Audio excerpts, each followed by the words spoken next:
que aconteceu de lá para cá? Tá. Acho que eu vou falando, mas se você quiser me interromper, fica à vontade, tá? Para colocar as suas colocações aí. A Venezuela, Vilela, acho que tem que ter muito na cabeça que a Venezuela é um país que, principalmente assim no século XX, quando o petróleo estava muito bem, a Venezuela crescia bastante economicamente. Quando o petróleo começa a ir mal, a Venezuela começa a decair também economicamente. Era muito dependente. Muito dependente de petróleo. Os dados mais atuais, se não me engano, indicam que de 90% a 95% das divisas da Venezuela, ou seja, o dinheiro que a Venezuela recebe com exportação, é só de petróleo, tá? E olha a importância, né? Quando, por exemplo, a gente teve a ascensão do regime Maduro, a Venezuela, ela tinha o dobro da produção de petróleo que tem hoje, por conta do sucateamento da PDVSA, que é a principal estatal de petróleo venezuelana. Então, olha o sucateamento, né, das empresas. Mas voltando aí, ó. Na década de 80, foi uma década que o petróleo ele teve uma queda muito grande do seu valor. Isso impactou muito a Venezuela.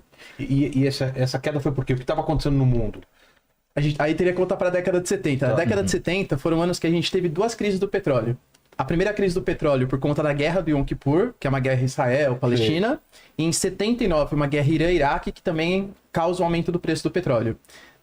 Por mais que tenha sido péssimo para o mundo isso causa o aumento do preço do petróleo e a Venezuela acaba se dando bem, porque acaba exportando mais e recebendo mais recursos.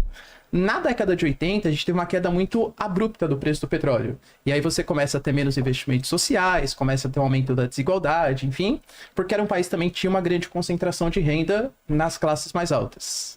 No finalzinho da década de 80, vai assumir a presidência na Venezuela um governo mais liberal, que pretende fazer políticas de privatização, de abertura econômica, inclusive contrai uma dívida com o FMI na casa de aproximadamente 4 bilhões de dólares, e toda vez que o país pede dinheiro para o FMI ele exige algumas contrapartidas.